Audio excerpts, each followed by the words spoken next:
welcome to another episode of The Influential Nonprofit. I'm your host, as usual, Mary Anders, and today I am with Lynne Wester, who is the donor relations guru, and she is going to share with us all about building awesome relationships with your donors. Lynne, it is great to have you here. I'm happy to be here. Thank you for having me. Okay, so here's just a little bit from your bio. You strongly believe that donor relations is the key to unlocking fundraising success, and that organizations must be as dedicated to the donor experience, or DX, which I love, as they are to the ask itself. So you're sometimes referred to the Olivia Pope of fundraising. You help organizations when they need it most, when crisis or opportunity arrive. So that sounds amazing. I completely understand. Relationships are everything, fundraising or not, it's really all in the strength of the relationship, right? All right. So before I start that, I always start with the first question, which is, what is something that you are proud of that you don't get to brag about that often?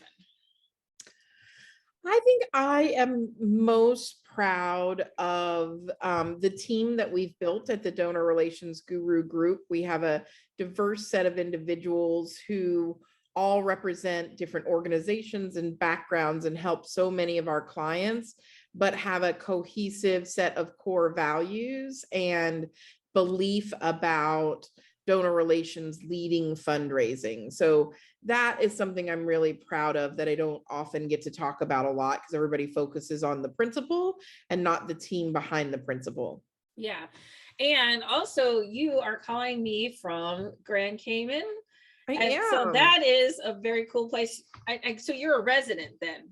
I am a citizen resident here of the Cayman Islands, and I'm part of the Global Citizen Program. And so I've been living here for about 2 years, and I visit the States here and then for conferences. I'm headed back to Vegas for AFP Icon and other things, but yeah, this is home. I love it. All right, now let's get into it. What do you feel like, the Olivia Pope of fundraising, what do you feel like is where nonprofits struggle the most in building relationships? I think that the number one thing that I think challenges nonprofits is their desire for more money and basing their success on how much money they raise, not how many donors they keep happy. So I think a better indicator of success is your retention rate, not how much money you raise. And I think a lot of nonprofits get hung up in, I have to ask again, and I have to ask quickly, and I have to hurry up and get the next gift, instead of cherishing and relishing each and every relationship. And so we encourage our folks to look at the behavior of the donor, not how much they give. So again, getting hung up on money is really what causes a lot of nonprofits to not be optimized. Yeah. So we all have a fundraising goal. We have to raise this much, and so you consider then the real metric to be retention, right? And yes. What other behaviors do you look for as far as how to keep donors happy? Sure. So, we believe that looking at donor behavior, like first-time donors, loyal donors, people who increase their gift, is more important than saying, well, if you gave $5,000, you're a better person than someone who gave $500, because we just don't know the background of that person. We don't know what level of sacrifice it is for them. And so we really want to be as inclusive and engaging as possible. And so we want to think about how we can best nurture those relationships for the unique human beings that we have, that all donors aren't at the same level, aren't created equal. So that's really important to us, is to really reinforce that with nonprofits, that retention is measured in first-time donor and overall donor, and both of those things are essential to the organization. And then what I feel like what you're also saying is, like, the $5,000 donor or the $500, that $5,000 donor could sneeze that money and not flinch, right? Maybe that $500 donor, like like it's about the significance of the gift as well. Like a $500 gift may have been a big sacrifice to somebody. They may Yeah. have compromises in their budget to give that to you. Yeah. So the word sacrificial giving is something that we use a lot in our world. And that really reflects on that, so in America, the top 20 wealthiest Americans give on average 0.3% of their income away. And yet those beneath the poverty line in the United States give 3.7% of their worth away. And so but we tend to worship in fundraising wealthy people. I mean, everybody's on the Mackenzie Scott train right now, which is great. And I'm glad she was generous, but that money that she's giving away is less of a sacrifice to her than sometimes a $50 or $100 donor is at your organization. And so we need to be realistic in terms of what we value in our relationships. And if money is the only thing that we value, then we're not going to be around for a long time as organizations, and we're not going to have sustainable relationships with our donors. Yeah. So like throughout the donor experience, like how do you help people sort of like map that out or identify like key parts of the experience? Like, what does that look like? Yeah, so we help organizations create what we call donor journeys. And we know that from scientific data from Penelope Burke and other studies that donors expect to be thanked 7 times before they're asked for another gift. And so we really follow a path to make sure that from the receipt all the way through to the impact reporting of what we did with that money, we're telling the story to the donor of what their gift has made possible, how they're a good human being. Those 7 touches are important, and 7 touches without asking for more money. I think that's another big trap that donors that nonprofits fall into with donors is they'll say, they'll put an envelope in with their receipt, or they'll say, put a donate now button on their newsletter, which is really a fatal mistake in terms of long-term retention. It might get them a gift in the short term, but long-term, the number one reason why a donor leaves a nonprofit is because they feel over solicited. They've been asked for money too often, too much, too soon. And so we build out those donor journeys based on behavior so that a first-time donor gets a completely different journey than somebody who's been with your organization for 20 years. Right. So I'm really interested in this idea that you talk about like wanting to be, because thanks so many times. Like I look at fundraising as like a gift, right? Like I'm like it's as a donor, it's a gift to give, right? It's an asset in my life. So why wouldn't I want to give you a gift at any time, right? Like when's the wrong time to give a gift? But what I'm hearing for you is like you have to, you have to be intentional about when these asks are happening. Absolutely. People are creatures of habit, right? So we in fundraising, just by asking, aren't going to change their behavior. So, we know that, 80% or some crazy number of gifts are given at the end of the calendar year, right, in November and December. So me banging you over the head with solicitations in April is not going to get you to give a gift in April if every year you give your gifts in November and December. I'm not going to change your behavior. Instead, I should be telling you about the impact of your gift. I should be thanking you, but I don't need to engage in asking for you because you have a set behavior, and the likelihood of me changing your set behavior is slim to none. And so we need to understand what motivates a donor, why they're giving a gift, at what timing, what's comfortable for them, not the needs of the organization. It's kind of like, I work a lot in the university and healthcare world, and they do a lot of fundraising around the end of their fiscal year, which is in May, June, July, usually. But donors don't feel that strong tie to the end of a fiscal year. They do everything based on calendar year. And so, we need to meet donors where they are, not expect them to change their behavior to what we want. Yeah. So I love that point because that's a lot of what I work on with the people that I coach and train. Um, it's, first of all, um, their timing is not your timing, right? Like, Correct. and one of the things I talk about is, I don't get to say who or when, like that's the universe's job. My job is just to keep doing what I know to do, right? I don't get to say like when somebody decides to like, or when somebody decides to work with you, we don't get that, right? We can be available, but they say when, right? And the same thing, the donor says when, like when it's comfortable for them.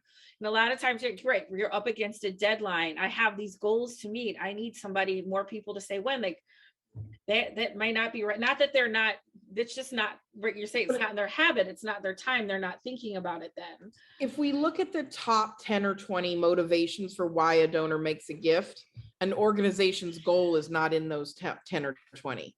Yeah. An Right. organization saying, I have a deadline. It cracks me up. My friend Clay and I talk about this all the time. Every year at the end of the year, you get those emails that say, time is running out, make your gift now.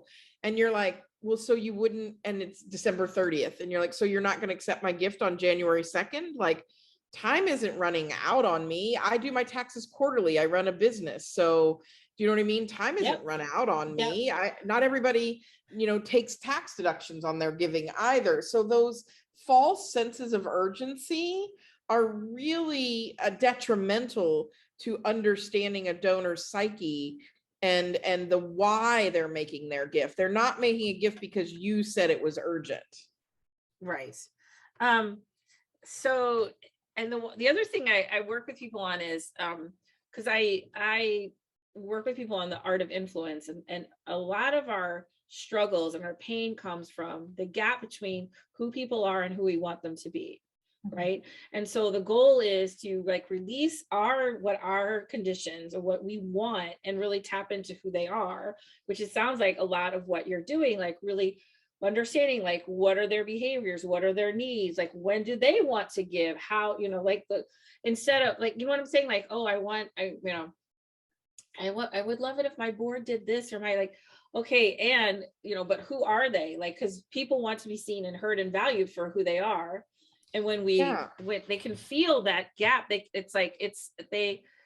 people can intuitively feel the disappointment that they're not what they're supposed to be, and they don't know how to do it differently.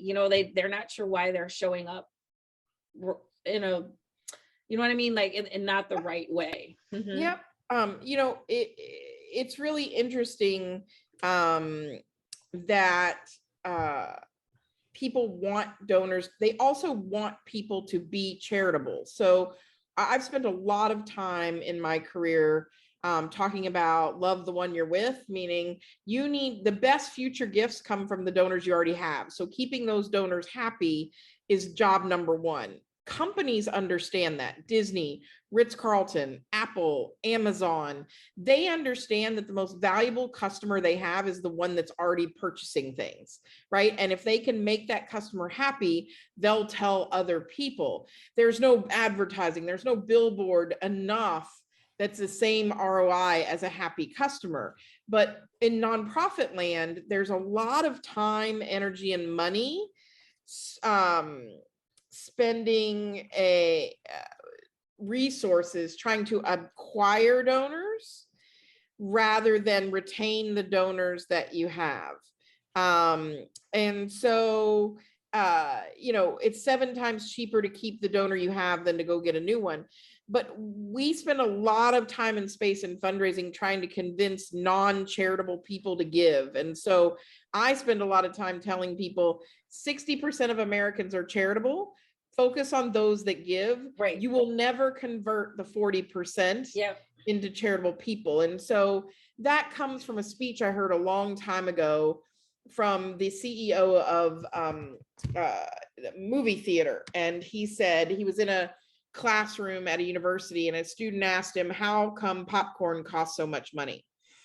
Because the ingredients are cheap and it doesn't cost the company much to make it. And he said, because it's very simple. There's 2 types of people in the world. There's popcorn eaters and there's non-popcorn eaters. And the popcorn eaters feel that popcorn eating is so essential to their movie going experience that I can charge whatever I want for it and they will buy it because it's part of their movie going experience. And non-popcorn eaters, I can give the popcorn away for free and they won't eat the popcorn. So I'm asking nonprofits, who are your popcorn eaters? And that is your donors. It's not people who are not giving. So quit trying to convince somebody or convert someone into a donor. They're not going to be a donor, and they're not charitable, period. Right. And also I feel like part of like what my book is about and what I, is like, you can't convince people to care about your nonprofit, not just as be charitable, but in the sense of like taking that a little bit deeper and saying to care about your cause. You can't convince people to care about your cause. They either have a connection or they don't. And we spend a lot of time, I feel like, in marketing energy, convincing, trying to, like I said, convert people to caring about, not that it's not a valuable cause, it's just not an emotional connection for them for whatever reason, which I call the philanthropic heart, which I believe was formed in childhood with your formative experience. Like for instance, is like, I was this later in life kid, and as a result, like I'm sort of a rescuer, and I have kids out of foster care, I foster dogs. Those are the organizations that I connect with. Not that other organizations aren't important, they just don't connect with me. You know what I mean? So rewiring that base desire in me, unless I feel like something really significant or monumental happens to you, like a disease or a situation, where you connect with something, I think these things are pretty hardwired in you as far as like where your heart calls you to connect with, and feel that you want to be a part of.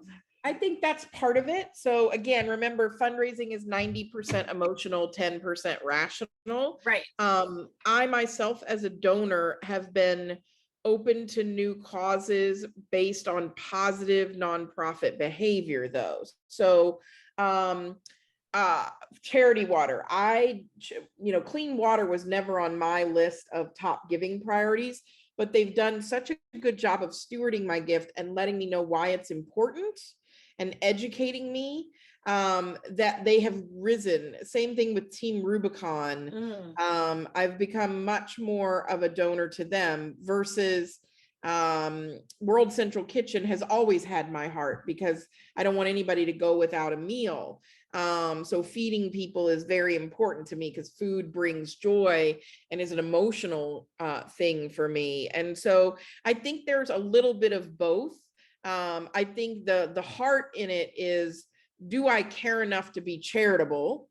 And then what are the things that I innately care about? Like for me, it's access to education or equity and diversity. Those are things that I've cared about for 30 years. And so now it's interesting when organizations are starting to focus on diversity, equity, and inclusion. Some of my diversity, equity, and inclusion gifts have been a signal to them, you're not doing good enough in this space. Here's money so that you can do better. Yeah. So it's been an interesting dichotomy there. All right. So as far as the donor experience goes, let's focus for now on like after the gift, like the people who have given a gift. Like let's say that's like for the like, because we could talk about attracting donors and playing, but for the purposes of this, I want to talk about like when they say yes, right? Mm-hmm. And then we thank them. All right, let's like, I've been playing with this concept a little bit, so I want to play with this with you. It's like if I go to a restaurant, and because we've all been to a restaurant, if I go to a restaurant and I have a nice meal, I get seated, I have a nice meal, it comes out in a timely fashion, I pay, that is the baseline, a good experience. Like that's what I expect. That's right? A receipt. That's a receipt. Right. I expect to have a good meal, to come in a timely fashion, to be fairly well cared for, and then, so how can I create an experience that's like from a restaurant, like say a restaurant has, a long wait. And so they offer you a drink or an appetizer, do like, there's all kinds of restaurants and they do such cool things to make people feel so valued. And, we tend to like, I love when I go out, I love being known, right? I love when I walk into the restaurant and the bartender's like, hey, Marianne, and she makes my drink and you know, I could have been there one time. And when I travel, I always go to the same place over and over again because I like to, that's me. Like, I like that, you know, like because it makes me feel like in part of a community. So like, how can we create, you know, just thanking people? That's what we're supposed to be doing, right? What creates like an amazing donor experience? So that's why I believe in behavior-based recognition and donor behavior and thanking, not in dollar amount. And again, I don't ever thank for the gift. I thank the donor for who they are. So right on the receipt is the bare minimum. The tax receipt is required, but on it, I'll put things like number of years of consecutive giving. And so we'll put that right on the receipt. So we use data to drive our gratitude behavior. So then after they get the receipt, depending on whether they gave online or they wrote a check, that sends me down two different paths, because a person who writes a check is an analog behavior person. A person who gives online is a digital behavior. So I don't want to mail something to someone who gave online, and I don't want to send something digital to somebody who wrote me a check. So then it's kind of like choose your own adventure. And those are the ways that we show donors we know them. So if I know that the donor gave a gift on their phone, I'll text them a thank you, because I know that they appreciate using their phone, right? Their device that way. But then also in the communications, I'm going to point out the behavior. So welcome, thank you for making your first gift, joining our family of givers, you know, pointing out things that make that person unique. And then there's a really simple thing that nonprofits don't do, and I don't know the why behind why they don't do it, but Seth Godin will tell you, he's amazing in marketing, and he will tell you that the one thing that people want to hear is their first name, right? So why I still in 2022 receive emails that say dear friend or dear donor instead of dear Lynne spelled correctly boggles my mind. We have the technology to be able to do that. Why we're not personalizing every communication. You know, the reason that Coca-Cola had such a huge upswing in their purchases a few years ago was when they did the personalized can and bottle campaign with people's names on it. Have a Coke for Lynne, have a Coke for Pato, have a Coke for Jenny. Those are very successful. And we miss that first level of personalization. We don't even get to giving behavior. And it's not about where I gave, or it's about who I am as a donor. And we tend to thank for the gift and not thank for the donor either. So we focus on, you know, thank you for your gift of to, like, it's like Mad Libs. And what it really needs to be is you're an amazing person. You know, your generosity matters. You know, your loyalty has meant that for the last 7 years, we could count on your support, things like that. Yeah, it's a lot of tapping into like empathy. When you were saying those words, because I use a concept called witnessing.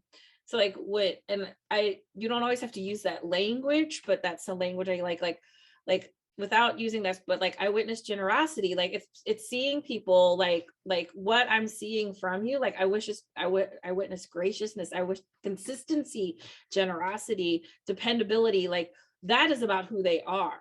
You know, whether like you use that language or not, like, but that's what I see in them, like calling that, and it makes people feel so seen, right? Like people, our greatest need is to feel seen and heard. And I feel like this is like, you basically created kind of like a system around this, you know, like, because I feel like you have like you're like the kind of like data process driven. Here's a process on how to help people feel seen and heard, you know, and feel valued for who they are, you know. And I love this language of like not thanking people for the amount, but for who they are, like what they bring to the table, the gift they are to the organization. And I'm thinking about like in organizations that I have relationships with, and that's definitely how I feel, because I'm not the biggest giver, you know what I'm saying? And but I always feel valued for whatever I contribute. You know, whether that's just like one organization that I they have this big event, and it's like hope in a handbag, and you go and there's like women and handbags, and it's amazingly fun. And like I literally don't buy bags because I'm like, okay, I got, I hope in a handbag, like great. And they're like, oh my God, we love it that I'm not the biggest buyer, but I'm always an enthusiastic participant. Right. And they love that. And that's just so great. There's something that you said before I want to run back into, because I feel like a lot of people's eyebrows raised when you said this, like when you have a donate button on your email newsletter or your e-blast or whatever. Mhm.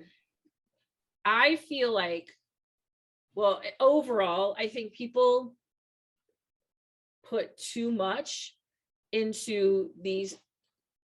As a marketer, what I'd like to see people do is put less content in and mail more frequently, instead of like doing these monthly things of blah blah blah, this call to action, like one email, one topic, one call to action. We And call that them, yeah, one good story. It's a one, concept that's yeah. been out there. Yeah. So that's yes. So that I'm mailing more frequently, but I'm doing it with but I'm putting less content in. So I want one call to action each time. And sometimes that could be donate. And that would Yes. probably maybe like I would say 1 out of 8 times, like every other Right. month I made What is ask for your something. ask to thank you ratio? And if you're going to put a donate now button, then you need to have a story there about what my donation will do and why are you asking me for money. It's not just a passive, oh, and if you could give me more. I find it to be insulting that they think that they need to put a donate now button on everything as an act of convenience almost, and it's not convenient. Imagine if every single time you talk to a friend, they asked you for a favor at the end of every email, at the end of every text. I went through my 20s. I got rid of those friends, right? They're called takers. And so you as an organization don't want to be a taker. You want to be a giver. I want to give you content. I want to do something that brings you joy. And those that are takers, they end up burning out quickly. Again, you can get revenue by being aggressive about asking, but you will not have sustained fundraising success. Right. Those that are aggressive have poor retention rates. And right. I'm saying I'd rather have a donor relationship 15, 20, 30 years than to flame them out in 3 years because I'm banging them over the head with asks. Yeah. So my best friend, Jim, he's my ride or die. And we've been best friends since college. And for many years, he was a fundraiser for, he still works in nonprofit, but he was a fundraiser for a private school. And he would spend his whole year giving value to alumni, traveling all over the country, putting together these like happy hour, like in service to them. And they would say, Jim, this is so amazing. Like, thank you so much. What can I do for you? And he said, remember us at annual giving. And that was it. And by the time the annual appeal came at the end of the year, people were like, he didn't even have to ask. You know what I'm saying? Because people were so grateful for the value that he provided. Now, this is a school with alumni, and I feel like what the block is sometimes is people in nonprofit, they like, well, how are we of value to people? How can I be of value to you? What does that even look like? Oh, but think of all the things you can do. The Monterey Bay Aquarium is one of my favorite cultivation and stewardship nonprofits. They do such an amazing job of providing value. You want to talk about providing value? They send me emails all the time, and I don't even have kids, but they send tons of content that you could show your children and engage with them. They also have a YouTube channel that has videos that you can fall asleep to, kind of like a sleep app for yourself. Like, they're constantly providing you humor or knowledge or some sort of I just want to send this to you. I just want to, you know what I mean? I just want to really make your day. And I find that is really a lovely perspective. It educates me, it engages me. The one I got recently was help to vote on a new baby animal's new name. I mean, it's just good educational content without having to ask me for money. Everybody has something of value. You know, I work with a nonprofit that trains assistance animals. And during the pandemic, they realized that everybody was getting a pandemic puppy. And so what they did is they put out content from their professional dog trainers that train assistance animals on, hey, have a pandemic puppy. Here's how to get them to walk on a leash. Here's how to get them to respond to commands. Here's some simple training things that we've learned over the years we can share with you. Everybody has value that they can share. It just has to, it's not about the organization, it's about the person receiving it. So instead of saying, and you too could provide better training for our dogs, no, here's a gift to you of training that our dogs go through that could help you with your dog. Mm-hmm. Yeah. It is a shift in orientation into like, hey, you know, we have gifts to share. Mm-hmm. And the more, you know, like the more I'm value to you, the more you'll be of value to me. Absolutely. Like that's, you know, in the influence, that's the big thing. When I'm of value to you, I know my needs will be met. And that's also, this concept is really rooted in like the idea of abundance, right? Like I know there's enough out there for everyone. I mean, and I don't have to, like, you know what I mean? Because it's like the scarcity mentality of like, I got to ask every time, you know, because like, you know, something's going to pass it. It's all out there. It's all out there. Though. It's so desperate. People can smell desperation. It doesn't, I mean, we've all felt it, you know, and it makes your whole body, you know, pull back, you know. Yeah. And it's different if you're going through a crisis or the world, you know, when COVID was happening in the beginning, before there were vaccines, there was urgent need from organizations. And what I said to the bigger organizations that weren't directly involved or didn't have a direct need is be quiet and take a step back. People will respect that you gave the organizations out there who needed the aid space to do so. There is room enough for all of us, but we all don't have to be asking all the time, always at once. But yeah, a donate now button doesn't belong in everything. And it really doesn't belong when you're trying to do a thank you. So my rule for thanking, I didn't have a grandma growing up, but if I did, this is my rule for thanking is if you wouldn't do it to your Nana, you shouldn't do it to a donor. So you know, you never put the dollar amount in a thank you, because you never would have said, dear grandma, thank you for my Cabbage Patch doll valued at $39.99. You would never have said that. You never would put an envelope in a thank you. And I know organizations that do, because you would never say, thank you for my Cabbage Patch doll I got for my birthday, grandma, but Christmas is coming right around the corner. Can I have a Rainbow Bright? You would have never gotten another gift from your grandma.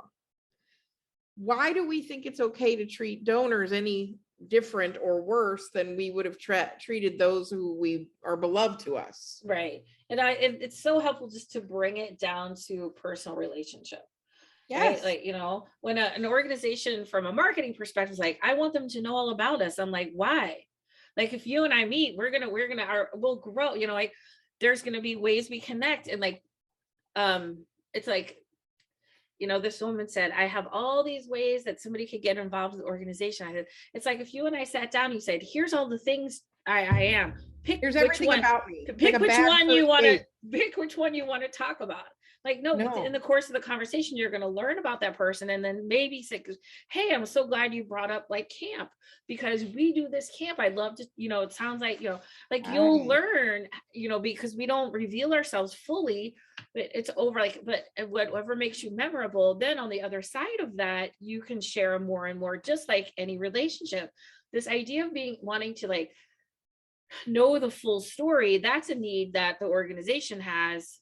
Like this one woman, she was saying, I did this class and she's like, I really want people to take a tour.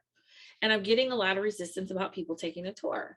And I'm like, but that's your need, not theirs. Right? Like they're happy. They're happy. They don't. And she's like, oh my God, I never thought about it that way. Yeah. Because she had this idea that if she got a tour, like what do they want? How do they want to engage with you? What does it look like for them? What's their need? Yeah. I don't have a desire to interact with you. You know, it's kind of like everybody thinks that donors should come to events. What if I'm just not an event person? What if I don't want to sacrifice time with my couch or my family or anything else to deal with you and your organization? Like, my time is the most valuable thing I have. It's more valuable than my money. And so what is the non-attendee experience for your events? If I'm never going to go to your events, what is the non-attendee experience? Yeah. Yeah. That's such a good point. Okay. I want to, so that you are, in the Grand Cayman, a citizen of the islands, how do you serve your nonprofits in the US? What does that look like?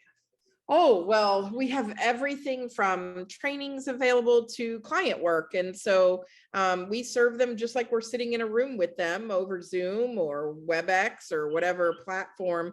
What I have found is that working remotely with clients, our work tends to be more focused than it was when we were on site. It's more affordable for nonprofits who don't have to pay for travel.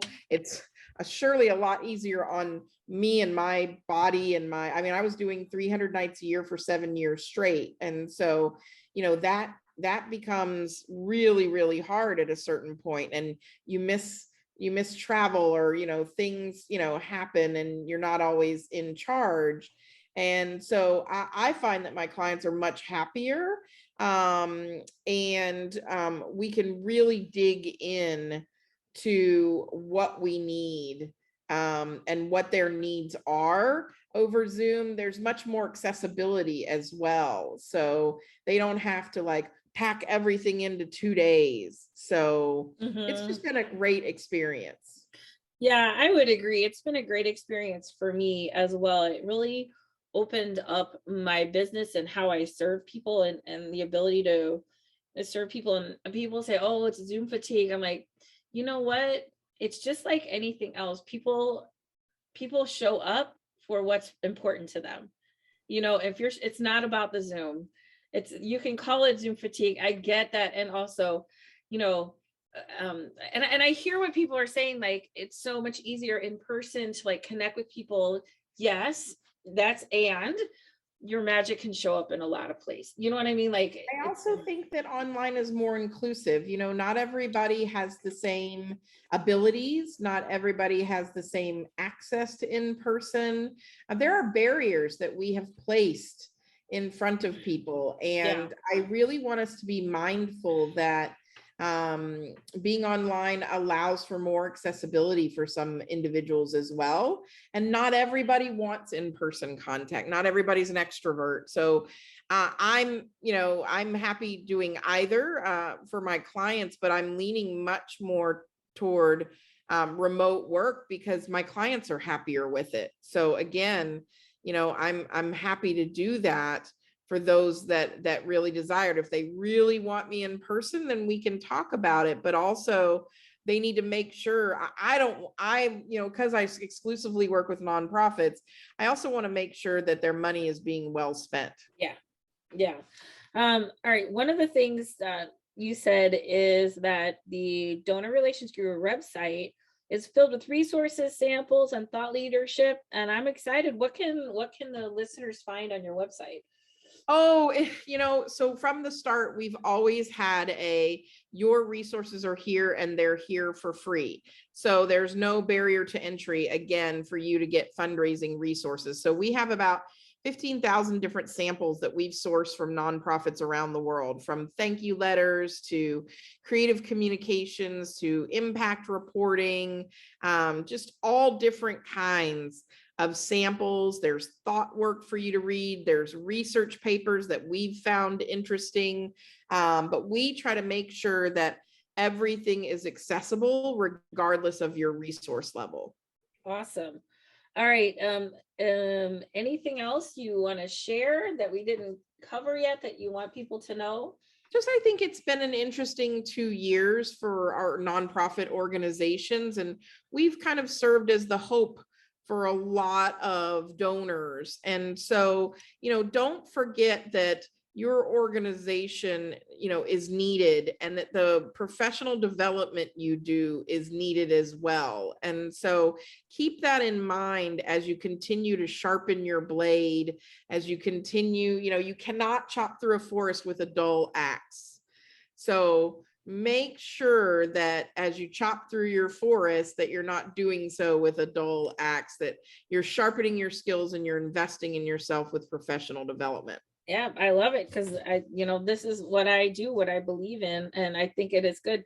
I say, like there's a Rumi quote, you give from the overflow, not the depths of the well. And I feel like a lot of people hit the depths of their well the last couple of years. And it's important to fill it up and come from that energy rich place, instead of that, like, that desperation, that, that needy, that where it's, hard to pour out of your cup when it's empty. If for sure. Okay, last question.